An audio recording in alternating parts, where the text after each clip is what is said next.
Sip on my own, don't need you all in my zone. Spend so much time alone while I'm riding strap on my chrome.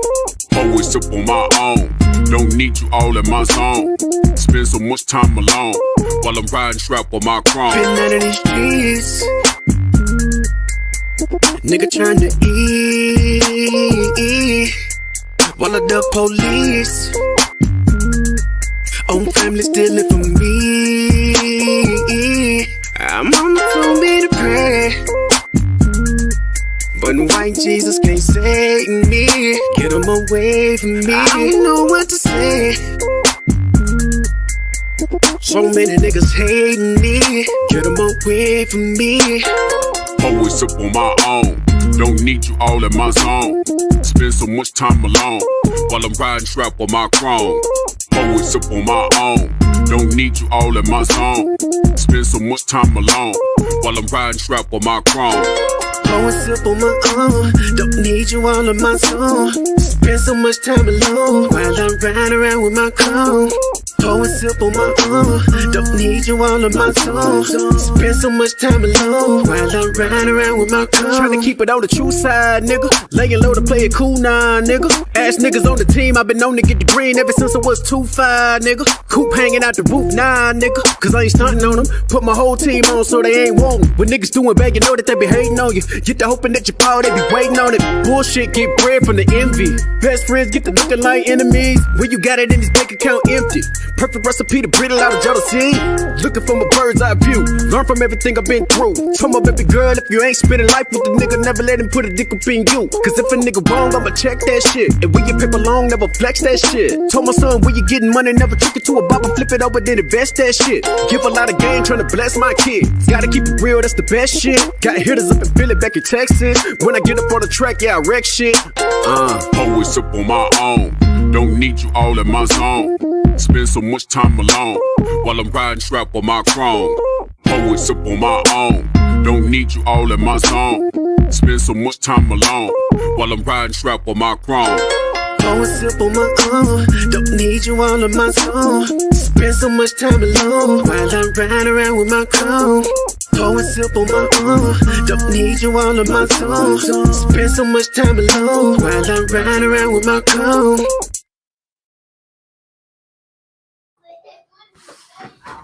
All right, here we go again.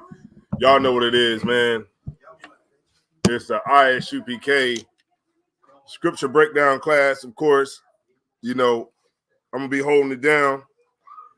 And so of course, before we start, you know, if anybody got any questions or whatever, go ahead and ask it.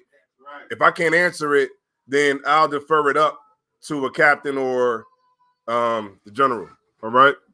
So Lord allow, I can answer your question. All right. So if anybody got any questions, I know I got questions, but I gotta ask, you know, captain or something. But if anybody got any questions or anything else about, you know, that they want to, maybe you've been studying or something like that, then you can go ahead and we'll take this time to answer any questions. So the floor is open if anybody want to ask a question.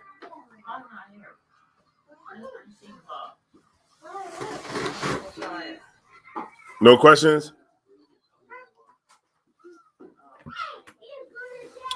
Kazakiwa?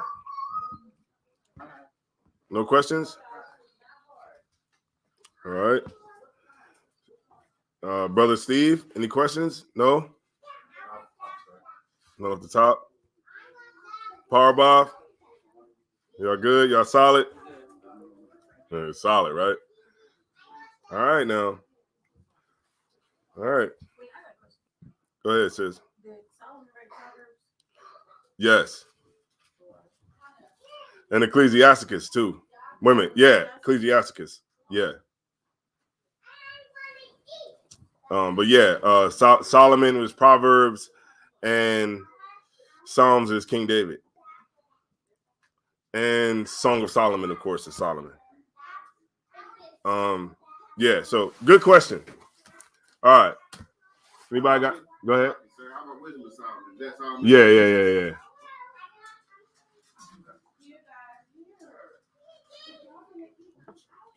All right. Just starting paint. What's going on? I do got a question, sir. What's going on? If I can't answer it, of course, I'll send it up. But what's going on, though? Okay. Let me see if I can pull it. I think it was Matthew.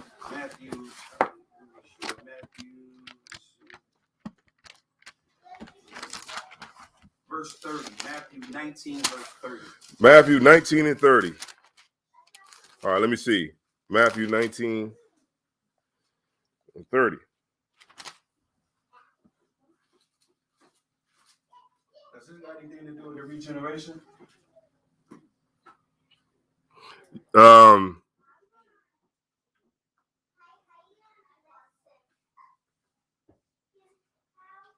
Okay. All right. Yes. Right, because it's going to be a time when Oprah is not going to be Oprah. Oprah is going to be picking up trash, right? And then and the brother that's picking up trash is going to be in Oprah's, well, not Oprah, but in her position is pertaining to money and fame and all of that kind of stuff and wealth. So yeah, and I remember when I used to write, when I was rapping, right? Just for my own personal thing, right? During COVID, when we had the studio in there, one of the things I wrote, I said, it's gonna be a time when the first gonna be the last. When the first gonna be the last, if you find someone, hold on, I think it was like it's when something like this, right? If it's gonna be a time when the first gonna be the last. If you got the cash, find someone broke and kiss his ASS. You know what I mean? Because the first gonna be the last. So find him and then hook him up because he's gonna be the one that's gonna be in the position of power. So yeah. All right, no sweat. Now that we warmed up and we got everything out in the open, let's get to the issue. And that issue is, I don't know what it is, but I've been really on this thing with, really breaking down, the system of white supremacy. Right? And it's kind of like, because you got different people that I listen to, different people that wrote books that I've read, like Dr. Frances Cress Weldon, you know what I'm saying? Dope Sister. Of course you can read books like what's his name? Carter G. Woodson. What's his name? W.E.B. Du Bois. It's a few, because what it is you kind of like get like a rounded, like you want to get a rounded perspective of racism, right? You want to get a rounded perspective of what racism, systemic racism actually is, white supremacy actually is. You can read this book here, The Delectable Negro, right? Written by Vincent Woodard. You know what I'm saying? Like, there's plenty of books out there that articulates it in a way that you can receive it. But at the same time, it's good to read white authors too, right? Because the white authors, they're going to give you a perspective that is, what's that word I'm looking for? that's going to deflect, right? Where they're not going to try to own up to it because, of course, that's what white supremacy, thrives off of. It thrives off of our uneducated outlook on everything. It thrives off of us being stupid, right? And when you look at like the Stephen A. Smiths, I know y'all know what I'm talking about. The Stephen A. Smiths, the Stephen the Jason Whitlocks, the Jesse Jacksons, all them cats that's out there, Candace Owens, right? The conservative blacks who are on TV. This is what we got to understand. You are not getting on TV and saying anything if you're an intelligent Negro. You have to be stupid to say anything. Because that's why when it comes to like issues, they never go on TV. Like they never go to Commanding General Yohana, right? They're never gonna go to Captain Tazariak, right? But you know who they will go to? They'll go to Charles Barkley. They'll go to Charles Barkley. They'll go to, Stephen A. Smith, right? They'll go to cats like that because those cats are controlled by the system of white supremacy. And they're able to get on TV because they're going to just spew what the oppressor wants them to say, right? So they're not going to get on there and say anything that's going to be of any value to the black community, of course, because this is not what they're on there for. And this is why they're able to be on TV, because they're not going to say anything that's going to make anybody wake up and think about anything, because, they're just useless and worthless, in everything that they do, right? And it sucks because, you have to sit back and you got to, stomach these cats and the stuff that they talk about, like literally like Stephen A. Smith was on there talking about, remember he was talking about Kyrie Irving for the, he was talking about like a dog on TV all day, talking about him for not wanting to get vaccinated, right? And the fact that, he was making a crazy decision because it was stupid and he just needed to go ahead and quit and retire and all that kind of stuff that he was saying all day. But when the other cat, who was, I can't think of his name, who was a quarterback of the Green Bay Packers, I believe. What's the name? Aaron Rodgers. Aaron Rodgers, come to find out, they asked him if he was vaccinated. He said, yeah. But then later on, they found out that he wasn't and that he lied. And then when Stephen A. Smith got back on there, he said, oh, I admire this dude. This dude is he's one of the best quarterbacks of my career and all this other kind of stuff, because they're not going to, because see, with the system of white supremacy, the system of racism, you can't, okay. I'm going to try to break this down, right? All right. So, let me see. Where do I start? There's so much to unpack, though. All right. With the system of white supremacy, right? It's kind of like we lose ourselves, right? We lose ourselves in the process because we're trying to somehow, get on this side, of course, of the oppressor, and so we negate everything that has to do with talking about anything that makes any damn sense, I guess you could say. I don't know. I'm trying to get it into a way where it's, because it's so much to unpack, right?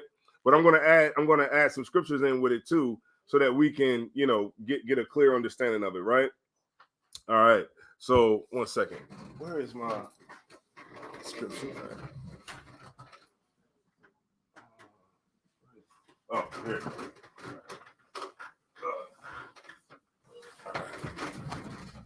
All right, here we go. All right. And y'all, if y'all want to chime in, of course, you got it. All right. Salaki, y'all.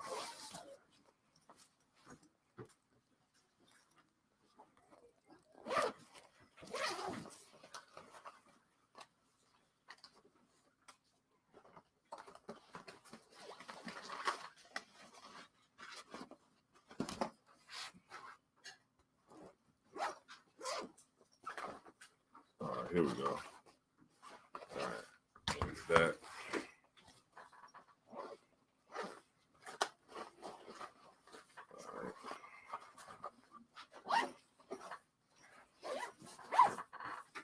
All right. All right. So, Brother can you grab? I got some. I got like a. It's like a folded up paper that's in there on the table, if you don't mind, Salaki. All right. So for the first scripture, let me get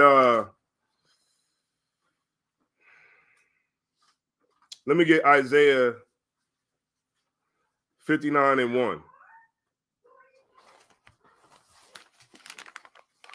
Let me get there. Let me see. All right, I'm going to unpack this today. All right, here we go.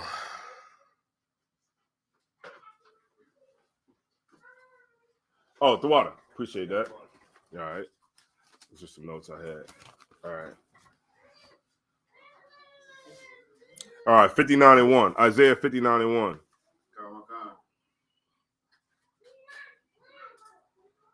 Book of Isaiah, chapter 59, verse 1. Mm-hmm. Behold, Yahweh's hand is not shortened that it cannot save. Right. So, okay. This is like the Lord is there to help us, right? But we won't ever understand that because we look to the other nations to save us, right? We look to the oppressor to save us. That's what we look to. But the Lord, read it one more time. His hand is not shortened, right? Uh-huh. Yahweh's hand is not shortened that it cannot save. Right, because we don't trust in the Most High. We trust in voting. Right. We trust in the fact that we can have a meeting with the police to try to get them to, not pull over niggas and act like they, to not pull over niggas and act like animals, of course. But, we feel like if we can have a good enough meeting and we can articulate it in a way that they can receive it, then they'll be more inclined to treat us like humans, right? Which that will never happen because it's not practical, right? The whole idea of the police in America is to oppress you, right? And to protect the interests of people who have money, right? They're not here to protect the people that are on the bottom. What they're here to do is give you tickets, pull you over, lock you up, take you to jail, get court costs out of you. This is what they're there to do. They're not here to protect and serve. They're here to oppress you further. All right, go ahead. No, a taskmaster is more so like your supervisor, your boss, right? That's your taskmaster, a task. You know what I mean? They're the master of your task. So when you go to work, the supervisor is the master of your task. They're there to make sure that you do the work, right? And that's how that goes. All right. So police, they're here to oppress you. They're here to give you tickets. They're here to figure out a way to get some money out of you. They're not here to stop you from speeding. They could care less if you're speeding, but they're here and watching you speed and trying to catch somebody that's speeding because they want to give you a speeding ticket, right? And out of that speeding ticket, what happens? Your rates go up on your insurance. So the insurance is able to benefit off of you too, because now they got a speeding ticket. You got that on your record. So when they quote you, they give you a requote or whatever after your 6 months is up. They see that that's on your driving record. Now they can charge you higher interest rates. The police get the money for the city, and also he gets a good mark on his record because he's actually giving people tickets and he's keeping the floor, the room actually filled when it's time to have traffic court, right? Because if the traffic court is not full, then that means that he's not doing his job. So if he's not doing his job, guess what happens? He gets to get the gun. He gets the gun and he goes out there and hide behind the damn trees to try to get so you can't see him. You know what I mean? And he's trying to catch you because That's his whole job. His job is there to further oppression. All right, go ahead. Now come. Neither his ear heavy that he cannot hear. Right, because we don't call on the Lord. You know who we call on? Kamala Harris. That's what we call on. We call on Joe Biden, of course. You know, like you ask a person why they voted for Joe Biden, and they won't be able to tell you. Right? They're not going to be able to tell you nothing about why they voted for. I'm going to tell you what they'll tell you. They'll tell you that they voted for Joe Biden because they just couldn't deal with Donald Trump. They won't know anything about his foreign policy. They won't know anything about anything. They just know that we just got to get that racist out of office. As if Donald Trump was the first racist president in history, which is so stupid. You know, and this is where our thinking is. You know, if you ask somebody, yo, why do you vote for this person? They don't know. It's just the alternative. And that's the thing, right? Conservatives and liberals are both racist. They're both racist. Just the conservatives say that the liberals are racist. And the liberals say that the conservatives are racist. But the liberals pretty much are just they're just white people that don't mind playing with the help, chilling with the help. if you could, you know, right? You know how they be like, oh, if you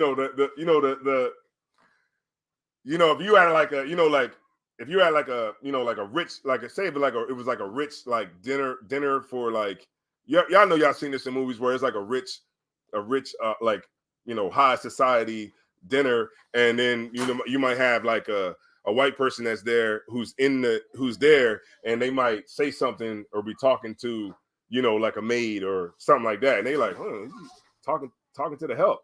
You know what I mean? Like that's liberals. Liberals are people who just don't mind hanging with the help. They'll break dance and pop lock and and really they don't mind hanging out with the help. Right? That's the only difference. But the point is that they're still racist at the end of the day, because racism, like I said in another class, racism is very practical. It's not something that's just an irrational thought that somebody could that they just come up with to just say, well, I just hate niggas. No, it's actually very well thought out. It's very well planned and very well put together. The system of white supremacy is very well put together. Like it's all over the world. Like it's global to the point where if you're in Australia, it's accepted in Australia that they're in the dominant role. You know what I mean? Because I'm pretty sure there's black people in Australia, right? Everywhere you go around the world, they're accepted. Like when I look at you ever see like the traveler, like the YouTube where they be like traveling, like where people will travel all over the world. Yeah, the vloggers, where they'll travel all over the world. Then you'll see this Edomite, he be in Colombia, he be in Venezuela, he be in Peru, he be in everywhere, and he's the safest person there. It's like everybody's reaction to the oppressor is the same everywhere. Like they're safe. They're safer than they're safer than me in the hood. You know what I'm saying? Because like in the hood, I'm not as safe as a white person in the hood. Because a white person in the hood, like I got to worry about a brother trying to rob me, a brother trying to kill me or whatever can happen. You know what I mean? That you could be a part of in the streets or whatever. But at the same time, that same Edomite that's walking around the hood, he's more safer than I am. Because it's like it's like ingrained in our DNA that we accept that they're in a dominant role, and we accept that as the norm. Period. Like that all across the board. So now, since we are already in our brains, right? In our DNA, our brain accept that they're in the dominant position, then we automatically exclude them because we know we can't beat them. Right? So now, since we know we can't beat them, what can I beat? What can I beat? Right, you. That's who I can beat. That's who I can destroy. But I'm not going to destroy them because there's no way I can destroy them. So I'm automatically just going to they're already out the equation. So I'm just going to just shoot this block up. I'll kill you. I'll do anything that, to you because you said something crazy about me and I'm a gangster, right? But really you're not, because you won't address the real issue, right? That nobody wants to look at. And that's what the Christian church does. It makes you not face the real issue. And the real issue is that you're being oppressed.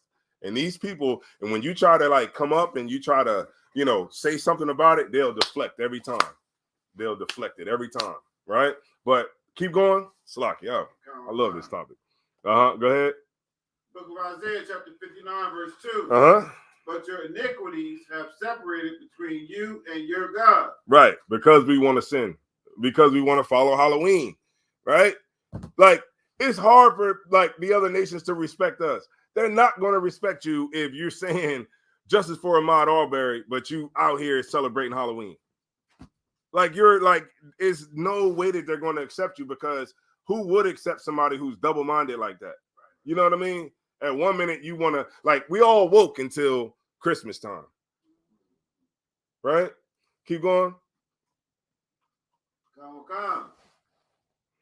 And your sins have hid his face from you, that he will not hear. Right. This is why we praying all the damn time. We don't pray to get free, or we don't pray to get justice. We pray to win the lottery. We pray to get the numbers, right? That's what we do. We pray to get the numbers. We pray to win the lottery. All right, yeah, all right. Right. Go ahead. I just want to go back to what you were saying about like nobody wants to touch the oppressor. He's safe everywhere, right? Like, that lets you know he had the spirit of Cain, because the Lord said, anybody that bothers you, I'm going to require. Yeah. Can that be passed down through our DNA? That lesson that yes. he was taught as Israelite? Well, right. But how do we learn the lesson? No. How did we learn the lesson? How did it get passed down? How did we learn the lesson? Not to deal with Esau the way that we could. You know what I mean? I'll give it to you, because the way we've been oppressed, the way the killing. This book shows, man, they would chop us up, chop you up and boil you in like soup in front of everybody. You know what I mean? Like, we learned through fear. Like, think about it, right? One cop can patrol 100,000 people. How can one, like, if we all gangster out here, we got AKs, everything, right? We the triple OG, double O, right? And one oppressor can patrol, 30,000 people, 40,000 people. How is that possible without fear? It has to be fear. Fear. Go ahead. And it's unfortunately, it's a level of respect too, sir. Yeah, that's right. It's a level of respect. You can look. Y'all don't watch First 48. You watch First 48, nigga. They be like, they'll a brother get killed in the damn pizza shop. They'll name it The Last Slice, and then they'll show all the bullets of this cat came to. Y'all know what I'm talking about. That they be crazy with that. Them damn titles, man. The Last Slice, like that. But y'all crazy. So they'll show all the bullets. His brother has shot 3 people and killed 2 kids, and get in there and say, "Yes, sir." "No, sir." "Yes, sir." Right? Because they understand it. It's like it's bred in you. Like, the Lord knew exactly what he was doing when he put us under the oppressor. He knew exactly. The Lord he's like centuries of past our thinking, because he knew, like, oh, if I put these niggas under Chinese people, they'll get free. If I put these niggas under, the East Indians, they'll be free. But if I put them under these people are so vile. These people not going to regard the young or the old. These people, no matter how much you tell them, how much you try to prove that you're a human being, these people right here ain't never going to hear you. And the Lord knew, like, because he had to make it to where we wasn't going to be able to escape without following the contract. So he had to create it in a way that where we got to see it in real life, meaning we're under the superpower of the earth. So if there's nobody else stronger on this earth, there's nobody else stronger on this earth than the oppressor. Militarily, nothing. So I'm talking all the way across the board. So we talking Russia, you know what I'm saying? We talking Russia, we talking America, of course. Those are the two top. America, Russia, of course, China, whatever, they come next. But the top is Esau, right?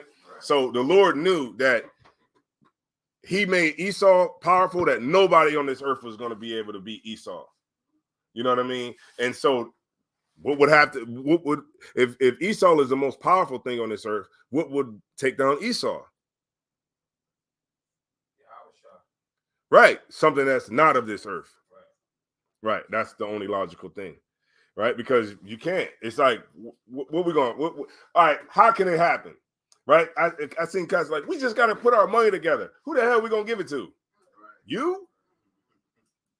Nigga, we just got to go to Africa. All right. Let's go with that. All right. Let's go show up at the airport. They'll be like I always use this one. They're always going to say, a million niggas show up at the airport talking about, we leaving. They're going to be like, nigga, we ain't letting y'all on no planes. No. You know what I mean? How many of y'all owe child support?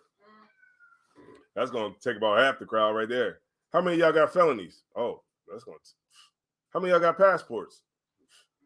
It's going to be 2 niggas that left at the damn airport that's going to go to Africa. And then when you get there, they're going to say, all right, well, what time are you coming back? Because you don't got a work visa. So it's only so long you can stay and you will be back. That's captivity. Right. All right. Keep going, warrior.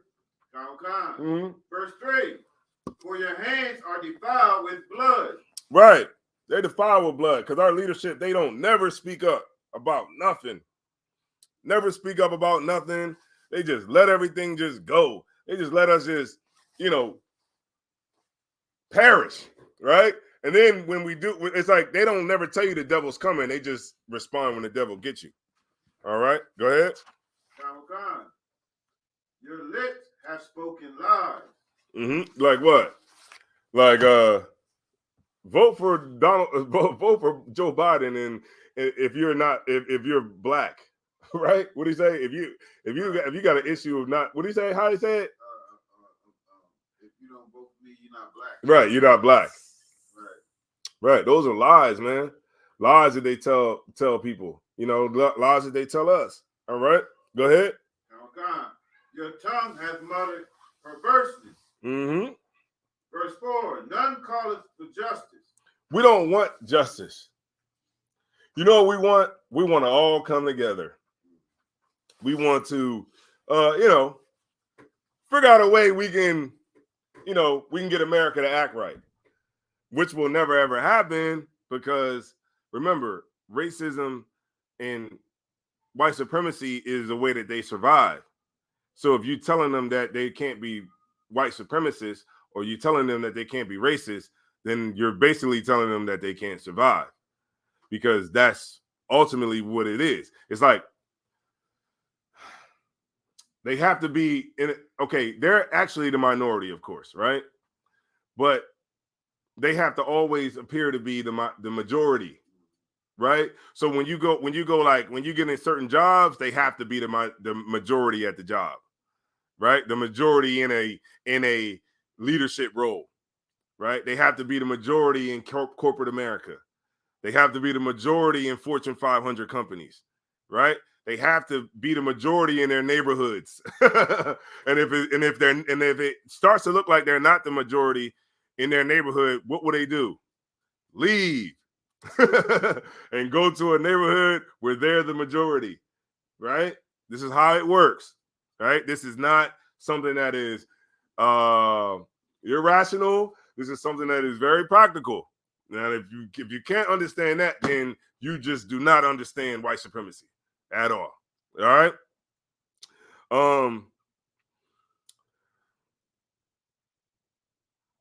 Now, one other thing too. This is what I wanted to say too. All right.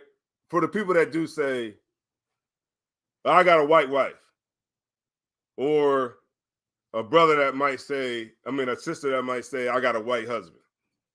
All right. This is what I say to y'all. All right. Your white husband only likes you. He don't like all black women. He likes you. He don't like the black race. He doesn't like, niggas. He don't like all that. He likes you. And for the black men, the black women who have white men, you're just his bed wench. That's really all it is. It's like an exotic type of thing. Like he want to have sex with a black woman. So he like you, but also, you got to understand this. Like, he's not going to accept you being ghetto, right? He's not going to go for that. He's not going to go with Shaniqua. You think I'm lying? I can show y'all a video right now of black women with white men. Y'all think I'm BSing y'all? All right, I'm going to show y'all. All right, give me 1 second. Let me find this real quick.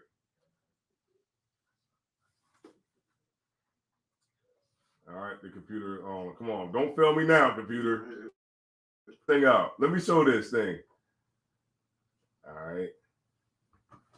Let me see.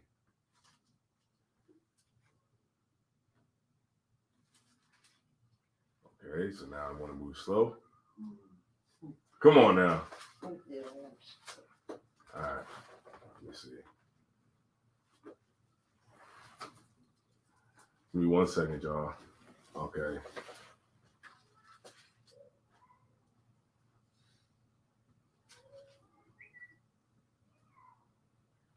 Okay, so it would freeze up on me. Okay.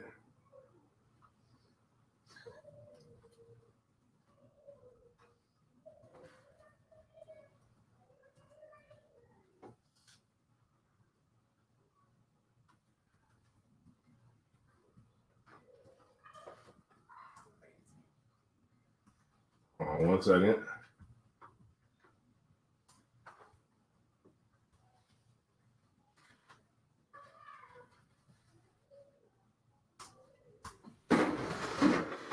Find it.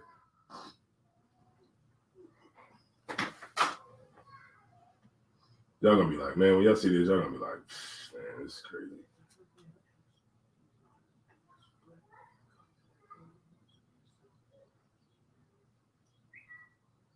Okay, here we go. Right here. The Lord was with me because I found it right away. Because sometimes, hold on, let me see it. All right, here we go. Hold on, let me share it. Look, let me share this. All right, hold on. Let me bring this back up. I'm going to share my screen for y'all, all right? Let me share my screen. All right, let me share my audio.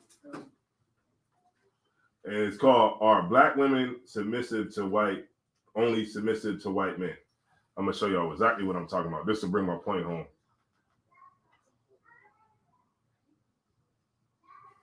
Okay, turn. Right. How many of y'all got sorry, y'all. More than 25 years old. How many? Hold your hand. Hold your hand. What the hell?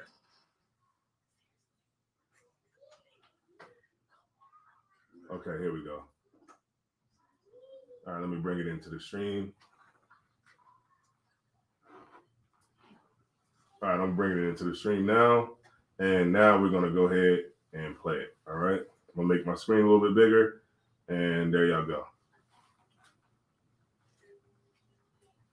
Hold on. Let me mute my mic.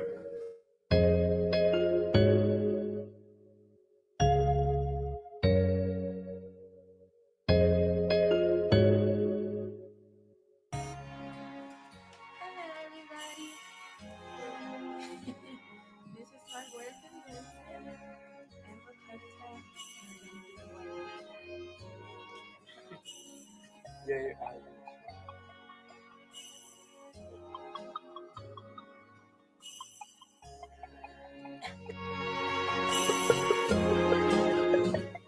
wears the pants? I wear the pants. I wear the pants. You wear the pants? We both wear the pants equally. Okay, he wears the pants. We're here today to do it's a tag going around YouTube. I think we're going to do a 50 facts, but I think that's too long for us. We're just going to go ahead and do like 20 facts. What? 20 facts, so that's 40. No, I was saying like 20 facts split. So it's 10 facts. No. Let's just do 20 facts. Okay. Well, do you know who the first person would have been had I not ever said that I liked him? John Cena. But you, I have you. Don't worry about Better John than Cena. both of them. That's right. Get first place, yeah. I did another coat of 10 for Mike, and as a wife, I'm trying to make sure that he keeps his composure, he stays confident. So praying for him, speaking words of encouragement, not letting him speak anything negative, and just being there for them emotionally, spiritually, and mentally.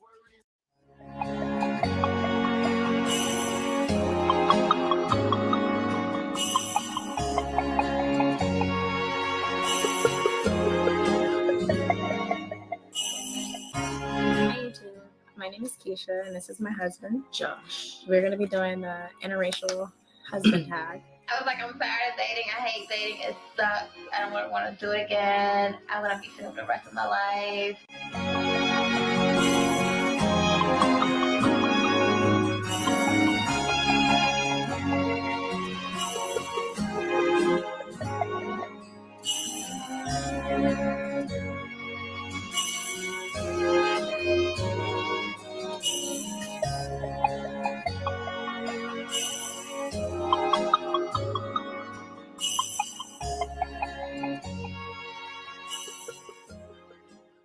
Get the fuck out my face, quick! Don't give a fuck. Oh my god, yo, get the fuck out my face! I don't give a fuck. I'm gonna fuck about stuttering nothing. I'm gonna fuck about none of that shit you talking about. Oh, you stupid. Hey, yo.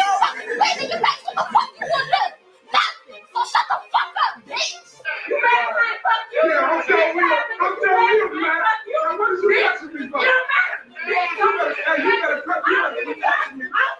Quit touching me. You better quit touching me.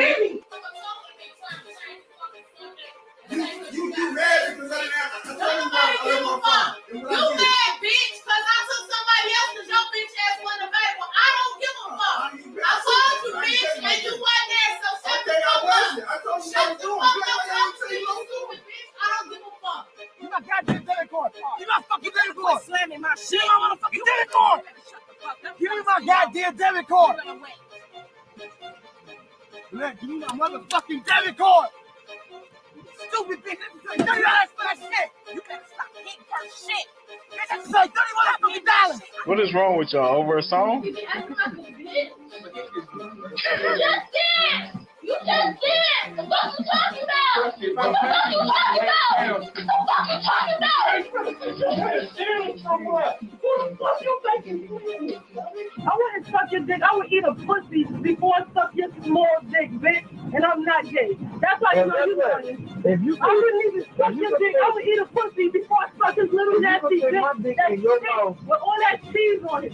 Fuck out of here. I've been stop on you. I've been stop on you. Prove it. You a liar. Nobody don't want to do it. I got cheese on my dick, but you eating the cheese off my dick, bro. But you win. Eating the cheese off my dick. And you suck blood out of me every day, bitch. You suck me when I'm bleeding. You suck my ass when it's shitty. That's what somebody like you get, you shitty mouth motherfucking bitch.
Exactly. Now, see if that brings my issue home. All right. To show you what I'm talking about. Black men, you know what I mean? Like when they deal with white women or whatever, that's just like, you know, you're the pet in that situation. She's just, you know what I mean? Because I've never, you know, as soon as a black man gets money, he gets you know, the oppressor or something like that. You never see it the other way around, right? You never see a white woman become famous and got money, and then she get a poor black man from the hood. No, it never happens. All right. So it just shows you, man, like and all of that is because of the oppressor. That the reason that those women are the way that they are is because of white supremacy. That's why. All right. They're like that because of white supremacy. And it's mental. It's like a mental thing. It's in our brain. You know what I'm saying? It's like, but now, you know, thanks be to the Lord that we waking up now. You know what I'm saying? And we're actually coming back, and we getting those things out of our brain. Because remember when it was a time when we were like totally under the white man's spell. You know what I'm saying? Like we was totally in the world. We ain't think about nothing, right? But now the Lord is waking us up. The Lord woke us up. And now we can look back at it and be like, wow. But then when you see this, just know that you're in the truth, but our people are still out there. And this is why our job is an uphill battle, because our people are still out there. You know what I mean? There's still sisters like that who want to, who think that they're better. You know what I mean? And there's still men out there who think that white women are better than sisters. All right. All right. So let's keep going. Nor any pleadeth for truth. Right, because we don't want to know the truth. It's better to just be asleep, right? That's the easier thing, right? It's just to be asleep and not have to worry about anything. Go ahead. They trust in vanity. We trust in what? They trust in vanity. Like what? Who the next president gonna be? Who the next governor gonna be? Who the next, city councilman is gonna be? That's all vanity. That's all things that don't mean a damn thing. That's what we trust in as a people. We trust in that. I talked to a brother. I said, look, man, he said he voted. He said he got to vote. He has to vote. He said he voted. I said, well, who you vote for? He said, man, I just voted for this president. I mean, this, he said he voted for the governor, right? A governor. He voted for the next governor. I said, well, damn, what's his policy? That's my, I always ask that question for somebody that votes. But like, what's their policies? What's their policy on, what's their views on healthcare? What's their views on, police brutality, or, ask them like things like that. Like, what are their views? What do they believe? They're not going to be able to tell you. Right? Like, oh, I like his response to COVID. As if, that has anything to do with anything. Remember, the reason you didn't catch COVID is because the Lord was with you. That's why you didn't catch COVID. Because remember, you probably had COVID on your hands. You just happened to go to the bathroom and wash your hands that time, and you didn't get it on your hands, right? Right? And there's people that's been this whole time haven't got sick. You know what I mean? It's because the Lord is with you. If COVID is trying to get you, if you were supposed to get COVID, you would have got COVID. It's just simple as that, man. It's a spiritual, like the disease. The virus is spiritual. It see us fighting back, right? It see us trying to social distance. So what does it start doing? Mutating. You know what I mean? That's spiritual, man. Like it see that we're trying to fight it. It see, oh wait a minute, hold on, niggas trying to put all this hand sanitizer on. I can't. You know what I mean? Do what I'm supposed to do, right? It's supposed to spread. And when we start trying to figure out ways to not make it spread, then it's like the virus is like, wait a minute, hold on. Maybe I gotta mutate and be a little bit more stronger, because these niggas is trying to figure out a way to stop me. You know what I mean? That's the Lord right there. All right? Keep going. And speak lies. And what? And speak lies. Like every stinking pastor that you ever talked to. Go ahead. They conceive mischief and bring forth iniquity. Right, because they trust in America. They trust in the system. Right? Go ahead. Book of Isaiah, chapter 59, verse 5. They hatch cockatrice eggs. Now, this right here, I had to look up because I was like, wait a minute, what the hell is a cockatrice? Right? You know what that is, sis? A cockatrice? All right, a cockatrice is like something that's made up, like something that's venomous. It's like a made up bird, like a bird that like it's like a bird. What anybody got the definition? Hold on, I got it right here. I got it. It's a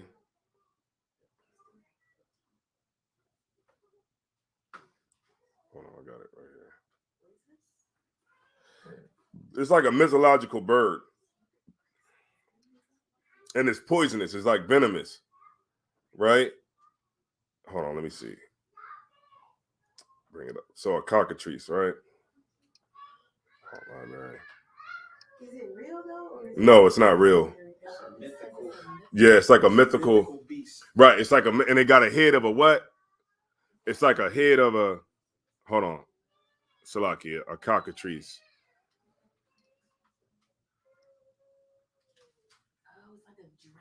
Yeah, it's like a dragon-looking thing. A mythical animal depicted as a two-legged dragon with a cock's head.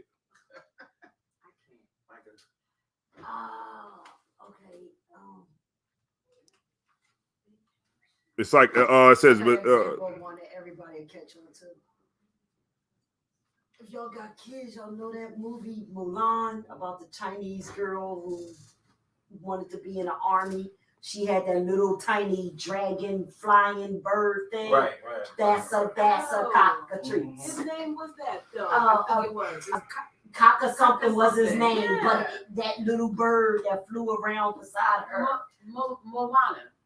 Moana was the movie. No, Milan. Yeah, the little Chinese girl that was. It was Milan. Yeah. She wanted to fight in the army to revenge her father. Yeah, so it has right. So it has like it says it has like a deadly glance. Yeah. It's a legendary serpent that is hatched by a reptile from a cock's egg, and that has a deadly glance. And it's like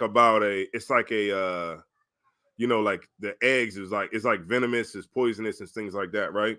So it says they hatch cockatrice eggs. It's talking about us. Like what we do is venom, is poisonous, the things that we do. Right, go ahead. Oh God. And weave the spider's web. Right, go ahead. He that eateth of their eggs dieth. Right. So all of us that do these things, right? Us as a people, we die because we do the things that are poisonous and the things that are venomous to our nation. Right? Go ahead. Oh God. And that which is crushed breaketh out into a viper. Right, meaning that what we do, it just goes on and on and on. So it goes into this and it just goes into something else. Right? You understand what I'm saying? That's how our wickedness is. Like we do things as a nation as poisonous, venomous, and it goes here, and then it just morphs into a viper. And then it goes from there and it just keeps going on down the line. Like this is how we move as a nation, right? We just constantly just keep going with the wickedness and everything that we do. Go ahead. Oh God, verse 6. Their web shall not become garments. Mm-hmm. Neither shall they cover themselves with their works. Right. Go ahead. Their works are works of iniquity. Mm-hmm. And the act of violence is in their hands. Right. So that's pretty much self-explanatory, right? So, you know, because we can't, it says, neither shall they cover themselves with their works. Hold on. Their web shall not become garments, like something that's going to cover you, right? Like the things that we do is not going to be the thing that's going to cover us, right? When we need to get covered, right? Go ahead. Oh God, verse 7. Their feet run to evil. Right. Now, we ready to do this. Like, we ready to do anything that's like, when it comes to like doing something evil, like we're ready to run to that. Like, meaning like, oh man, let me give you an example. Like, let me give you an example. Like, when it's a riot, right? When like like it's a riot, right? Like Freddie Gray got killed, or when when did we riot? When did we riot? Rodney King. Who else? George Floyd, right? Now, we just ready to run the evil. Like, okay, these brothers got killed, but then you had our people that were just ready to go loot something. They didn't give a damn about they could give a damn about him getting killed by the cop. They just wanted to go loot the store, right? They just took this as an opportunity to go and loot the phone store. You know what I'm saying? To go run up in the sneaker store and go take all the sneakers out the sneaker store. Like we just ready to do some evil. You know what I mean? No matter what. Like it doesn't matter what the situation is, what we're dealing with as a nation that's more important, right? Then like we'll like we'll be mad at the oppressor and then burn down our own neighborhood. Right. Instead of going and burning down the jewelry store or burning down, the courthouse. We'll just go tear our own hood up because we're mad at oppression. Right? So this is what we do, right? Read on. And they make haste to shed innocent blood. Mm-hmm. Mm-hmm. Their thoughts are thoughts of iniquity. Wasting and destruction are in their path. That's right. And this is we just can't wait to kill somebody. We can't wait. I mean, and this ain't talking about the other nations. It's talking about us. We just can't wait to kill a nigga. You know what I'm saying? Like a nigga, we'll be out at camp and a nigga will say, Salaki for my language. Damn, Salaki, y'all. You know what I mean? But we'll be at camp and they'll tell us that we can't hate, right? They'll tell us that we're hating, but then they be the same one talk about I'll get a gun and come back and shoot everybody out here, right? So it's like, well, damn. Now there it go. This is always there. Like, there it go. You know what I'm saying? Like when they come up like, oh y'all, why y'all talking about white people? Then we like, oh man, the blah blah blah. The devil, the Bible speaks. And he's like, yo man, you know what I'm saying? Yo, y'all can't be out here doing this and that. This is my block. Remember that? Cat talking about this is my block. When I was up there, Cat said it was my block. I said this ain't your block. This is the oppressor's block. This ain't your block. And he was like, what? And this is my block. And this and that and that. And then Cat started going in on him or whatever. And then he said, because I'll get my gun. And the cat was like, well, go start doing the shooting. Go get the gun. Go get your gun, right? And it's like you can kind of see it. It's like it goes back to what I've been saying this whole class. Y'all feel me what I'm saying? It's like it's literally like psychological in our people's brain. Yeah, you gonna get some smoke going? I was waiting on you to get some smoke going, right? But you get my point. All right. I think we got enough there, right? And also, too, man, y'all ever notice? Let me give y'all another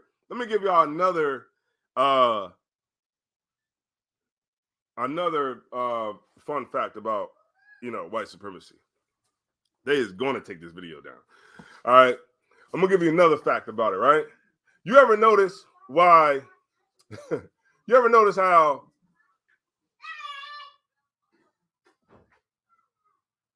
George Zimmerman killed Trayvon Martin? He got money, right? His people sent the money, right? When Mike Brown got killed, the cop that was on trial, they sent the money, right? But let a black man kill a white man, and nigga, you on your own. You on your own. It's like it's just something that we just won't do. We won't like give money to our people when somebody might be in there for killing a white person. Like we won't come together and be like, yeah, nah, we got bread. Here you go. This gonna help you fight the case. This gonna give you bread while you in there. This gonna give you everything you need. We got you straight. Yeah. We won't do that, nigga. We be just like this. Well, he shouldn't have been out there, right? It's all an effect of white supremacy. It's all in effect. Like, we don't do that.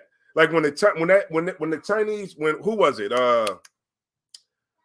The Chinese cop that killed Akai Gurley.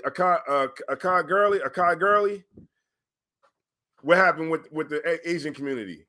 They gave him bread, they gave him money, and they helped him with his case. He had lawyers, everything. He was lawyered up, and he got off, of course. But let one of us, go and shoot somebody and shoot the oppressor. Of course, we're not supposed to do that, of course. But just say if it happened, when we wouldn't have that same support that they would have for their people. We wouldn't do it, and that's a direct. What's the word I'm looking for? A direct result of being under the oppressor. All right. Where am I? There you go. All right. Let me see if I can read this for y'all. Hold on.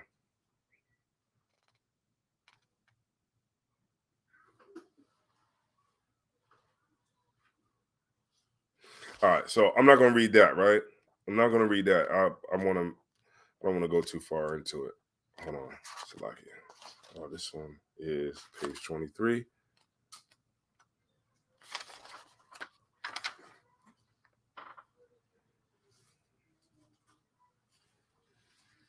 All right. So, all right. Matata Pop brought this out, but I want to bring it out again. This is page 23. All right. I'll read it since I'm close to the mic. All right. And this is The Miseducation of the Negro by Carter G. Woodson. All right. It says, in the church, however, the Negro, I wanted to read y'all something dope, but I'm going to just hold off, right? I'm going to hold off until Tuesday. All right. It says, in the church, however, the Negro has had sufficient freedom to develop this institution in his own way, talking about church. But he has failed to do so. His religion is merely a loan from whites who have enslaved and segregated the Negroes. And the organization, though largely an independent Negro institution, is dominated by the thought of the oppressors and the illiterate preachers unto whose hands the people inevitably fall are unable to develop a doctrine and procedure of their own. The dominant thought is to make use of the dogma of the whites as means to an end, whether the system is what it should be or not, it serves the purpose. Meaning this: we follow after the oppressor because we think that that's a means to an end. We believe that their best interest is our best interest because we don't have any interest. We don't have any opinions. Think about that. What's our opinion on clothing? What we see on TV. What's our opinion on relationships? What we see on TV. What's our opinions on, the way we should move as a nation? What we see on TV. What's our opinion on anything? We don't have no opinion on anything because our opinion is already made for us, right? Our opinion is nothing. All it is it's just two groups of the oppressor fighting over you, and whoever can get you wins, right? So whether or not you're going to get this group of white people for 4 years or this group of white people for 4 years, you're getting somebody. They're going to have you. One way or the other. It's just one side or the other side, right? It's all SHIT. It's just one pile of SHIT is going to be in a box, a nice box. You know what I'm saying? Like, it's always going to be the same thing. And we will be stupid to think that anything would change. All right? All right. We solid? All right. No sweat. All right. Where was I had it written down. Okay, here we go. I want to go to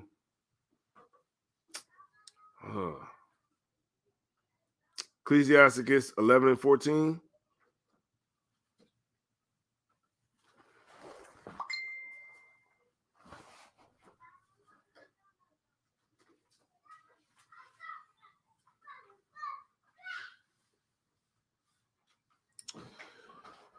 And that's exactly what we got to stop doing, man. We got, you know what we got to stop doing, Gia?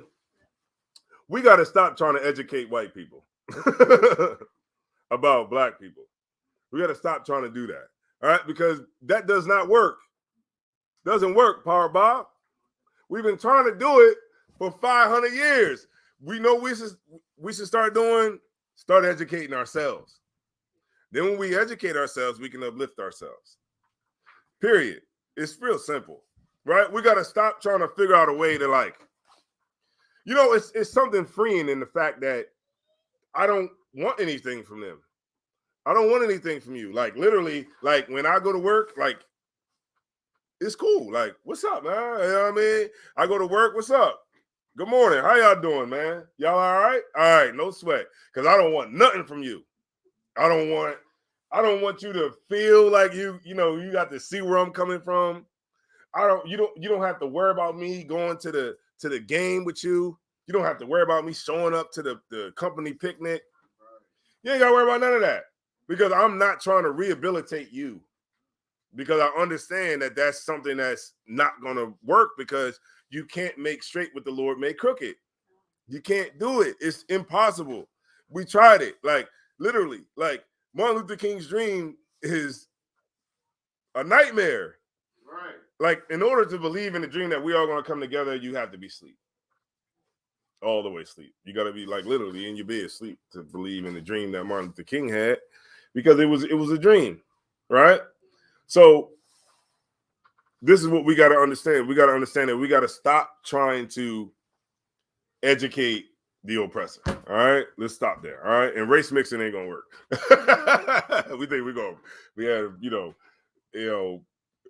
race mix, and that's how we're gonna end white supremacy. I think it was who was it? Booker T. Washington. I think it was Booker T. Washington was talking about that. His perspective was, if we mix the races, and start having kids, mixed race kids, that we can end the problem of white supremacy. But that's not going to happen because that essentially is genetic annihilation. So you can't, they're not going to let you annihilate their they're like, what? Are you crazy? Remember what we're talking about? We're talking about white supremacy being practical and not irrational. So practically, they're not going to let you, they'll lock up 3 million of us before that happens. Right? They'll shoot everybody. The police will shoot everybody before they allow that to happen. Where we just going to be able to just eradicate them with our balls, Salakia. It's not going to happen. They will go to the death before they allow you to genetically annihilate them. And for cats who try to come up with that type of ideology is just dumb. All right. All right. What I call? I call Ecclesiasticus 11 and 14. All right, let's get it. So Ecclesiasticus chapter 11, verse 14. Prosperity and adversity. Life and death. Poverty and riches come of Yahweh. Right. So I know that, it seems like those things come, because we got to get them from the oppressor, right? But just understand like that all those things that you want out of life, prosperity, we all want prosperity out of life, right? Read it one more time. Prosperity and adversity, life and death. Right, the prosperity and adversity, like those things that you go through that's hard in life, right? Right, because in order to get to the prosperity, you got to have adversity. That's like a part of the game, right? So you got to be able to, fight through the adversity to get to the prosperity, right? And this is why, like, we're all sitting here today because we fought through the adversity. Remember, everybody didn't want you to be in here. Satan didn't want you to be here. The demons didn't want you to be here. They wanted us all to fall to adversity, like a lot of our brothers and sisters did. They fell, right? They fell because they wasn't grounded. That's what you got to do. You got to ground yourself in the truth. Like, whatever it is, like, it has to come first. All things come first. over everything. You're right. The Lord has to see that that's really what's in your heart. Like, whatever you go through, because we all get tested every day, right? It doesn't matter if you're a captain, it doesn't matter if you're a general at all, because this is like what this whole life is about. This whole life is about warfare, and it's about testing you, right? If just think of like if we was in the kingdom of heaven and we wasn't going to continue to be tested, then it really wouldn't be like a game. You know what I'm saying? Like, it really wouldn't be anything if we just would live without temptation. Temptation, you think like when we get to the kingdom of heaven, it ain't gonna be temptation. It's gonna be it's gonna be temptation, but the thing is, it's gonna be magnified. The reason why. Go ahead. It's going. Okay, just imagine this, right? In the Delectable Negro, right? In this book right here, it's called The Human Consumption and Homoeroticism, right? And what it talked about was, it took from the standpoint of when white people were just imagine when we were in total submission to the oppressor, right? In a time of slavery, not talking about right now, but in a time of slavery, that's empowering to a race. So so imagine being able to control a race and control their women, being able to see their women naked whenever you wanted to have the kind of power to be able to have sex with them whenever you wanted to be, to be able to degrade them whenever you wanted to. That's the kind of power, right? And with that power, it comes, that temptation of sex. If you can control, if you can what's that word I'm looking for? If you can control a race of people, without any restrictions, it could make you, it could turn a person into, it can make a person, you know what I'm saying? Like, unregulated, it can make a person do whatever. So if you got white people under your power, complete power, total control, and you can do whatever you want, it can make you turn into something. It can make you, do whatever you know what I'm saying. I'm trying to say, it can make men, it can make men, do sexual things and all kinds of things that come along with it. Go ahead. It could happen, yes. Yes, but right, in Christ's kingdom, yes, that will be death. But the point I'm trying to make is that it is a temptation. You know what I mean? Like, yeah, that type of stuff ain't, when the kingdom of heaven, it's not gonna, it's like it with I think a lot of us get misconstrued, is like, we think that the kingdom of heaven is just gonna be like no temptation, nothing's gonna ever happen, and we all gonna just live forever. No, that's not the way it's gonna go. What's gonna happen is we still gonna be tempted in the kingdom of heaven. The thing is, the reason why we're around these other nations now is because the Lord is training us. You know what I mean? To see, like, we can be around these people and be able to not partake in what they're doing, not have sex with them, not do these things, even when we can right now. Like right now, we can. If you want to have sex with a white woman, you can go do it. You see what I'm saying? If a black woman wants to have sex with a white man, she can do it right now. There's nothing holding you back. But this is the time where we're training, so that when we get in a position of power and we can have our power, we won't do those things. You see what I'm saying? Because those things can tempt a lot of people. But in Christ's kingdom, yes, it will be, people will do stupid shit, and people, sloggy for my language, and people will get killed. You know what I mean? It's not going to be no different. The only difference is we're going to be ruled. Our king is going to be here, and we're going to be in a position of power. Right. So it's not like you going, like the kingdom of heaven, like we're going to be floating on the clouds and, everything is just going to be good. No, it's going to be some killing. We just going to be in power. So if you around those Africans, you better do what you're supposed to do around those Africans and not be trying to, get with one of them. Salakia. So read it one more time for me, warrior. God. Book of Ecclesiastes, chapter 11, verse 14. Prosperity and adversity, life and death, poverty and riches come of the Lord. Right. Prosperity comes of the Lord. And I want the Lord to shine down that prosperity. Right? I want that $100 million yacht. Salakia. Maybe I can't get it. Maybe that might be a little bit too excessive. But I do want it. Right? But just know this, right? All of those things that you could want in life, you know, all those things that you can visualize and that you could, strive to try to get. All those things are wonderful, right? It's wonderful, man. When I look at $100 million yacht, you know what I look at? I think about all the brothers that could be on that joint. You know, all the brothers that could, in like 12 seats. I'm like, damn, 12 seats. All this space and all these rooms. Like, what if it could fit 119 people on the $100 million yacht? And I'm like, damn, what if all of us are just on the yacht, just chilling? You know what I'm saying? We don't even, maybe we just might have to have a captain on there that's not of the school. Like, you got to have a crew or something like that, somebody to cook or whatever. But maybe we might have, we might have to have some Edomites on it or whatever to drive the boat, right? To drive the yacht, of course, and some people that's, probably skilled if we can't find some black captains or whatever. But the point I'm trying to make is like, what if we could sail to the Bahamas and something like that? Imagine that. Like, it's like being at home, but you in the water going everywhere. Ain't that something? That's something, I'm like, damn, that's nice. And you think about those things, but always remember, like, those things are nice and all prosperity is good. Not all prosperity, but you get my point. But prosperity is good, but always remember that all of those things come from the Lord.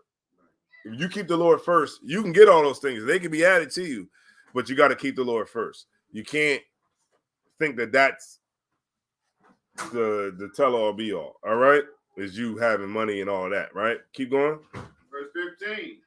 Wisdom, knowledge, and understanding of the law are of the Lord. Right.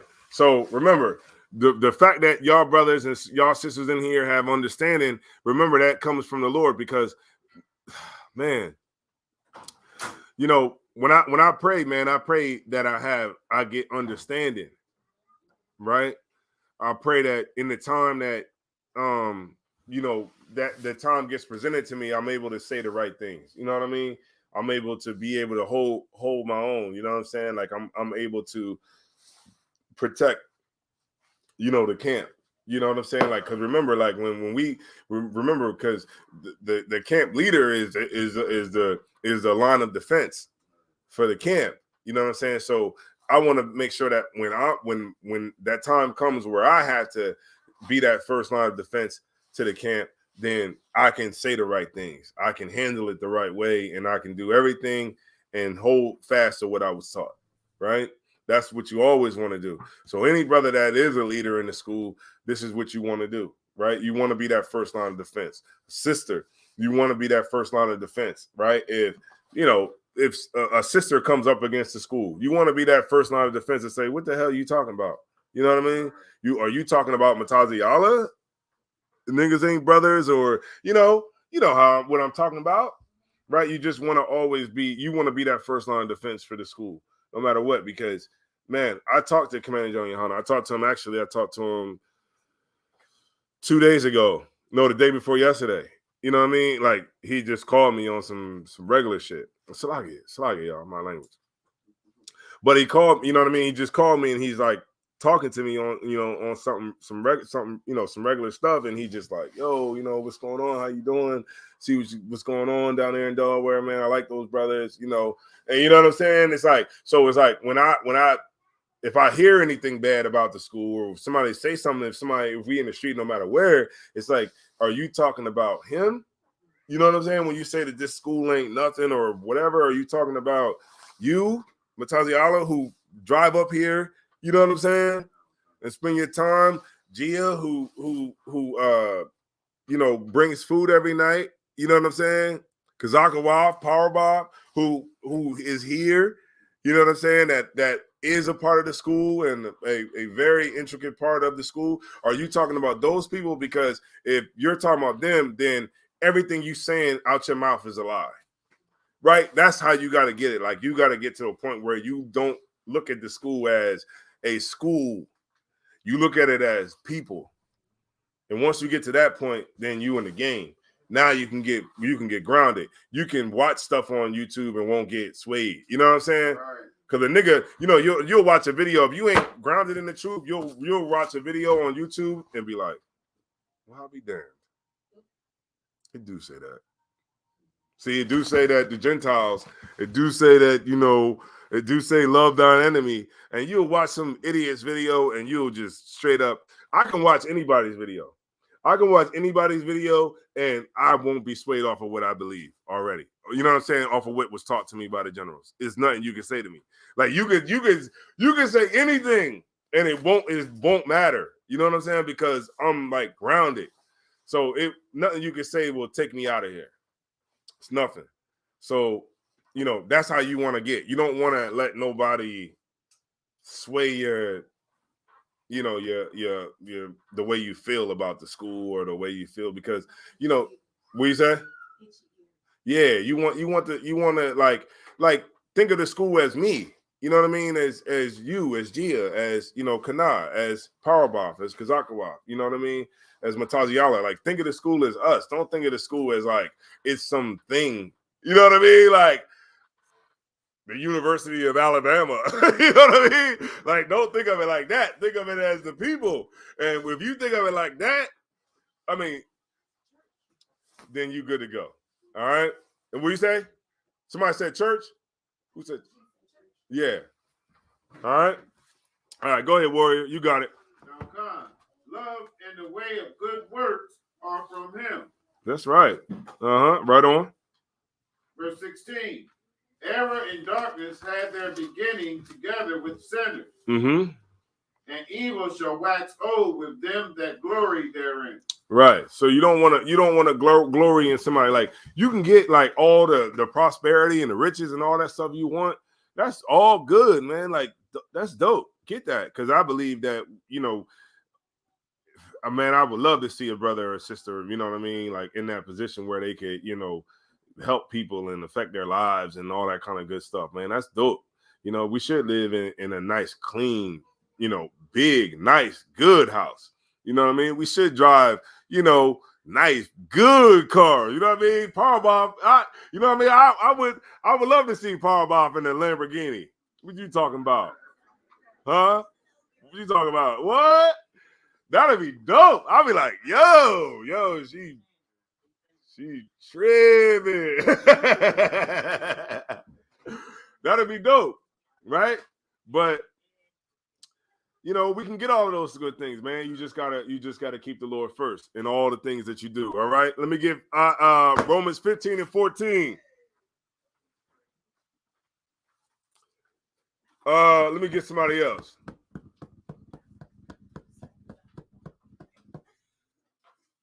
Let me get somebody else.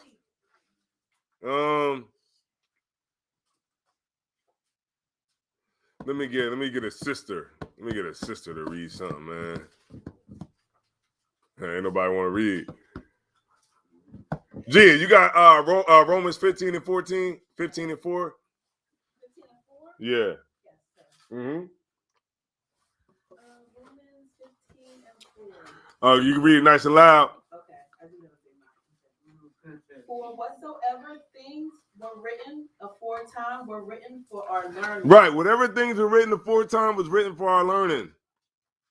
Right? Keep reading. That we, through patience and comfort of the scriptures, might have hope. Right. That's right. What's written aforetime was written for our learning. And what do we understand by our learning? This is what we understand. We understand that there's two types of black people. And what are those people? Negroes and niggas.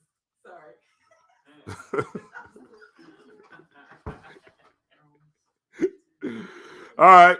But I would say this. The docile Negroes and the uncivilized Negroes. The two. The docile niggas and the uncivilized people. Right? So the uncivilized is us. We uncivilized. We are way beyond being docile. Right? The docile niggas is, it's what you're gonna do to get, by. It's more profitable for you to be that way. It's more profitable for you to be a sellout. It's more profitable for you to say that you're gay. That's what's gonna get you bread. Right? Look at Joe Budden. Joe Budden know damn well he ain't bisexual, but he understands that that's what you got to do to get ahead. Lil Nas X, same thing. Maybe he might be slogging. But the point I'm trying to make is that that's what you got to say if you want to prosper in this kingdom, right? But the Lord has a way for us to get prosperity too, right? Nobody said you got to be in the truth and you got to be a poor righteous teacher. You don't got to be that way. You know what I'm saying? You could be in the truth and you can get bread. You could do all the wonderful things. And I asked that question too. I asked that question to General Muhammad. I said, Slagi, is it wrong for me to want to be rich? And he said, no.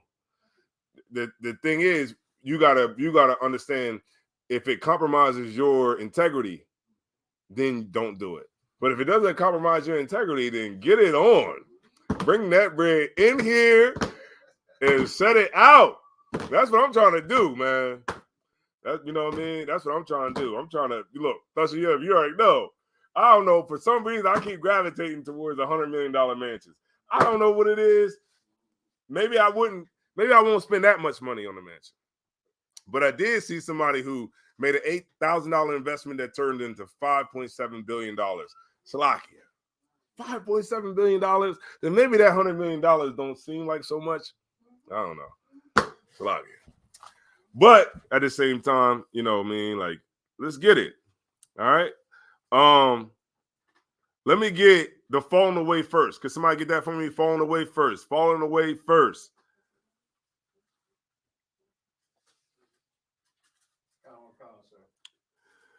We have to fall away because our leadership love European ideology. And we definitely have to fall away from that. We got to fall away from it because that is what our leadership sees as our path to freedom. And it is absolutely not. All right, you got it, warrior. Mm-hmm. 2 Thessalonians chapter 2, verse 3. Let no man deceive you by any means, Mm-hmm. for that day shall not come, except there come a falling away first. Ooh, yeah. That's what I'm talking about. It has to be a falling away first. We have to what? Say that one. Go get it. Fall away first. Keep reading.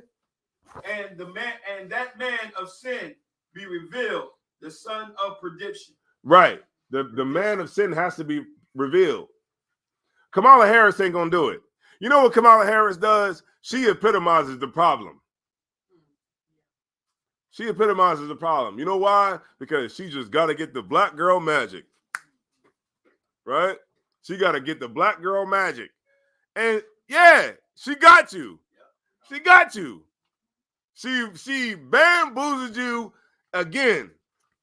I can show you, I can pull up the video right now if it wasn't going to freeze up the damn computer. Right? When they told her she was the first East Indian senator. And she took all the praise for being the first East Indian senator. But when she ran for president, she was the first black woman. Why? Because they get you with skin color. Every single time, every single way, 4 years from now or 3 years from now, they'll be saying Kamala Harris is a black woman. You got to vote for her because she's black. And she's just black. And she's just, hold on, let me see. Black. That's all we need. Because politicians understand that black people, Hispanics, Native Indians are dumb and emotional. And if they can get you to cry, if they can put a black face on, on white supremacy, then and they know that you'll cry and run out to the damn polls and stand out there in the cold, the dead of winter, then yeah, they'll do it. If they gotta kiss a baby, if they gotta, serve soul food, if they gotta go to the barbershop and take pictures for your Instagram, if they gotta do a dance TikTok challenge with you, they'll do it because they know that us as a whole are dumb and emotional. And the more emotion that they can invoke out of you, especially with the church, if they can invoke that out of you, You already done. Because guess what? Donald Trump will go to the black church. You think he won't? He'll go there to the black church and he'll Jesus. He'll do that all day. And guess what? You'll be there sopping it up like a biscuit with gravy. Like the biscuits that Powerball bring in here. You'll sop it up. And you'll be the idiot that's sitting on the line, cold as hell outside. Because guess what? With both of them are doing, with Donald Trump and Joe Biden are doing, is both of them are going to the people that actually really run America, and they're saying, look at the suckers I got for me. Look how many suckers I got at my rally.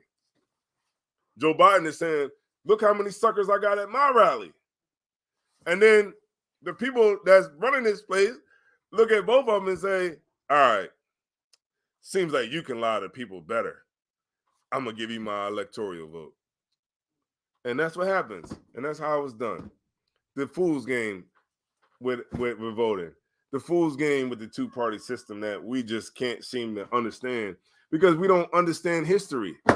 That's why you should come to class, because then you would understand history.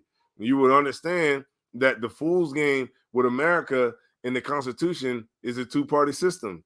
And with the two-party system, you only got a choice of one or the other.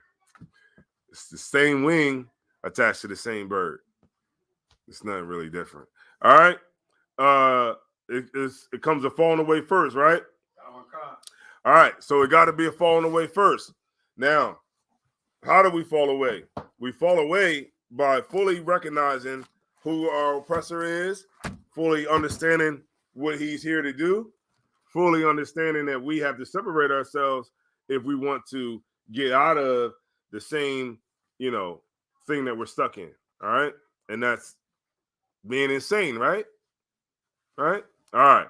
Let me get Beggar's Life. That'll be my last one. Beggar's Life.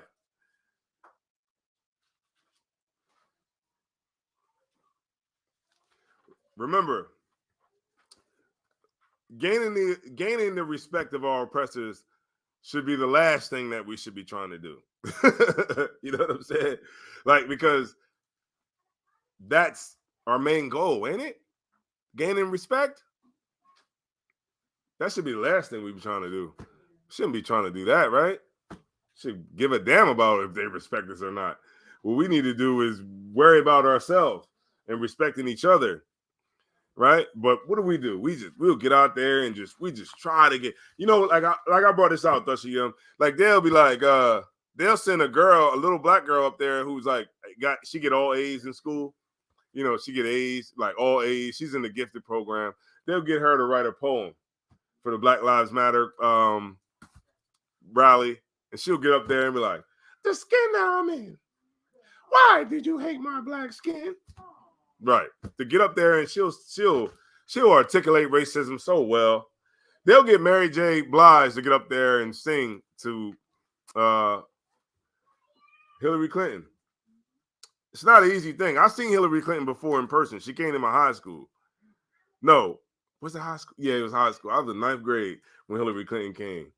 And Hillary Clinton came to the school, and before she came, they told us to take all our stuff home, the day before, so that the Secret Service could come through. And I think I was in 9th grade, man, and she came through, and I was happy for some reason. I was happy when she came through. I was waving hard for her, man. You know what I'm saying? I was happy. I shook her hand too. But why the hell was I so happy? I was happy. You know what I'm saying? Like I have to be thinking about that too, man. Like, man, I was happy when she was there. I just remember seeing her walk through, and I was taking pictures of her. And when she came walking down the aisle, I made sure my hand was there. I made sure my hand was there. Why was I so happy? What you say? Yeah. I was happy when she came to us. That took everything out of my locker. Go ahead. Who got that one? That one was Beggar's Life. Yeah, Beggar's Life. Lead not a beggar's life. Book of Ecclesiasticus, chapter 40, verse 28. Mm-hmm. My son, lead not a beggar's life. Say that one more time. My son, lead not a beggar's life. We beg for every single thing. We beg for education. We beg for, anything like education, jobs. We beg to be a part of society. We beg to get into better neighborhoods. We beg for the police not to kill us. We beg for the police to have better training. We beg for every single damn thing in life instead of just saying, okay, you know what? We ain't begging you no more. In the ISUPK, we're taught not to beg anymore. We cool. I'm very, very comfortable with not asking you for anything. Right? We good to go. We don't need nothing else. We got everything we need, and we don't need nothing from you. Right? We're fine over here. Right? We got everything we need. We got hand sanitizer. Right? We got masks. Right? We got the ability to social distance. Everything that they say. We don't need you to do it. Right? And if it needs be, we'll take care of each other. Right? Nobody here is gonna, rot. You know what I'm saying? We'll definitely find a way so that all of us can be good, and we'll definitely figure it out. People work better under pressure, right? And so when we're forced to be, separate, if we can't, work in their jobs because we don't want to get a shot, right? Because we don't want to get the jab, right? If they won't allow us to work in their jobs, then what will we be forced to do? Create our own jobs, right? We'll be forced to create our own jobs. If we can't work in their companies, what will we be forced to do? We'll be forced to make our own companies, right? And so, so when those things, when our back is against the wall, that's totally fine. I'm totally with that, and it's totally good with me, because that I think we work best when our back is against the wall, right? Well, our back was against the wall when we got out of slavery, wasn't it? Right? When they had them vagrancy laws, right? Said if you ain't have a job, you had to go back into servitude, right? And what do? We knew our back was against the wall, so what we do? We created our own communities, right? We created our own jobs. We were self-made millionaires, self-made brothers. You know what I mean? We put ourselves through school. We learned on our own, and we could do those same things today if our back is against the wall. All we got to do is understand that our power lies within each other. And then when we do understand that, we don't have to beg for anything. Read on. For better it is to die than to beg. Right. And I believe right there is where we'll stop it. But, it's better to die than to be a beggar. Who the hell likes a beggar? Right? When you go to the gas station in the middle of the night, you want somebody to come up to your car asking you for money? Even if they are a brother. You know what I'm saying? Like, God damn, nigga. What? It's 4:00 in the morning. I just stopped over here to grab some gas and roll. I don't need to hear the whole sob story, but I understand. But my point is to say that nobody likes a beggar. Who likes a beggar? Nobody. And if you do, then you lying to yourself. When I pull to the light, I would just like to wait at the light like everybody else. You feel me? I just want to wait like everybody else. I don't want to, have to go in my pocket and pull out anything. When somebody begs you for this, begs you for that, somebody begs you for bread, somebody begs you for food, you don't like that. Nobody likes that. You don't want nobody coming over your house. You got any sugar? You got ketchup? You got food? You got this? You got that? Most niggas are going to be like, man, damn, here they come begging all the damn time. Begging Felicia, right? Ain't that Friday? Nobody, it's like, damn, you come begging all the damn time. Nobody likes a beggar. The Lord don't like us to beg either, right? And for damn sure, the oppressor don't like us begging.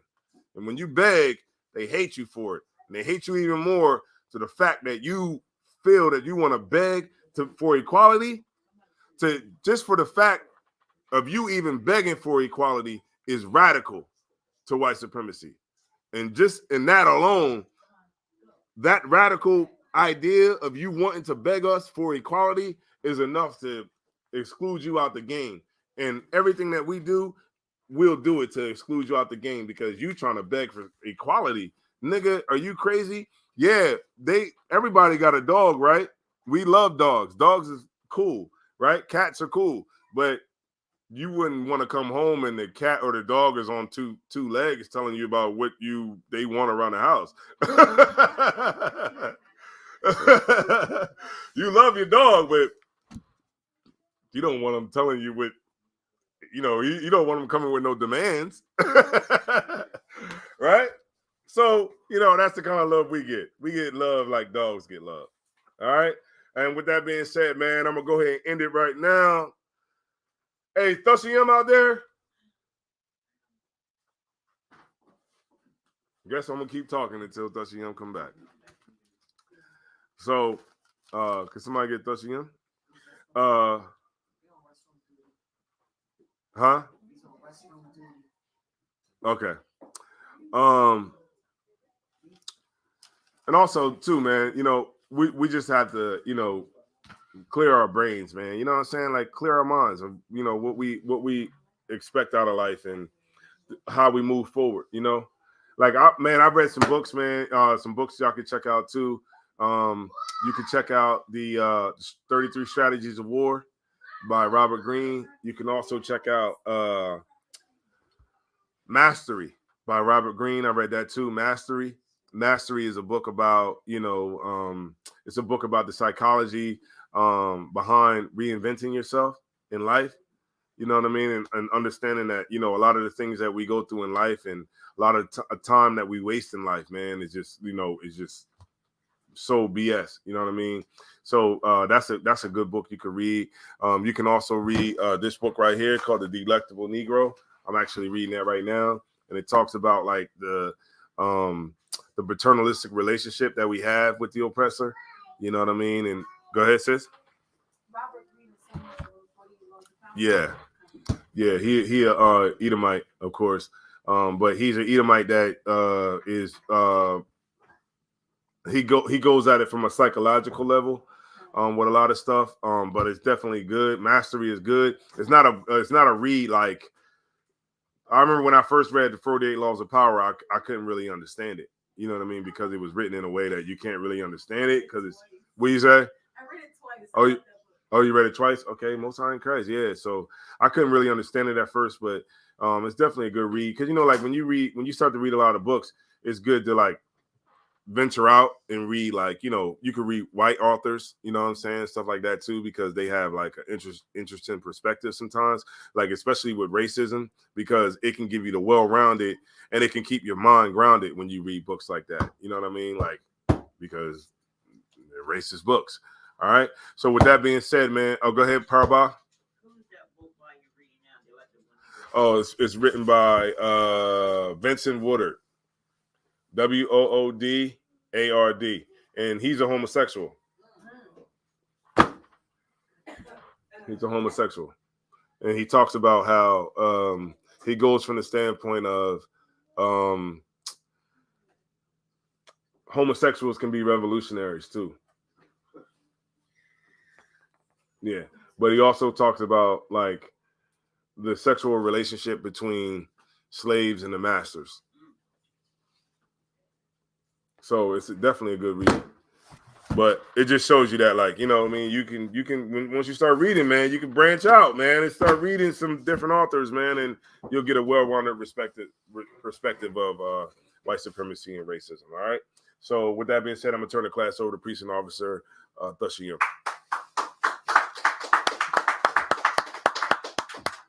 All right. This is ISUPK security announcements. Rules for new brothers and new sisters. When a new brother and new sister come into the school, they are off limits for 6 months. They are here to be saluted only, and they are here to learn and to shed themselves of the world. If they need transportation, the teacher will arrange it. After 6 months, if a brother or sister has an interest in a particular person, they are to seek counsel from the head. Tithing, which is a commandment, Ma'asharah, which means a tenth in Hebrew. Numbers 18 to 21, Malachi 3, 8 through 10. That's 10% of every penny of any increase the Lord gives to you. Priest fund, free will offering, not mandatory. Whatever amount you would like to give, you may give. Up and coming Holy Convocation, we got the Feast of Dedication.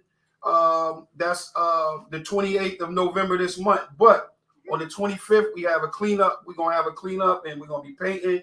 We're going to be dedicating the temple back to the Lord. So if you got anything that you want to give, you should bring it at that time. All right. If you want to come and help us, give us a hand. We're going to be doing a lot of work here on the 25th of this month before the 28th, which is the Feast of Dedication. Right. Sisters are welcome. You know what I mean? We're gonna get in here, we're gonna clean up, and we're gonna get, rededicate the temple back like we do every year. And if you want to add something, like he's saying, if you got say you go to the store and you want to add something like maybe some Bibles or Kazakwab did some apocryphas or anything like that, you can add it. Because it's like every year you got to add something new to the temple. That's how it go. All right. All right. And if you don't have any idea on what you want to give and you just want to donate some money, you can do that too, because we are getting some things and we're going to be spending some money on some things. All right. All right. If anyone wants to be a trooper in the school, start wearing all black boots, shirt, pants, headband, and scarf. And saying that, Amijah, we're going to give the teacher a courtesy salute. Amijah Shabbat. Amijah, Barak. Yahweh Hashem Yahweh Shabbat. Yahya Matah. Sar, we're going to turn and face the sisters. Amijah, we're going to get the sisters a courtesy salute. Amijah Shabbat. Amijah, Barak. Yahweh Shemar, Gamba Hashem Yahweh Shah. Yahya Matah, class dismissed. All right, let's get these chairs up.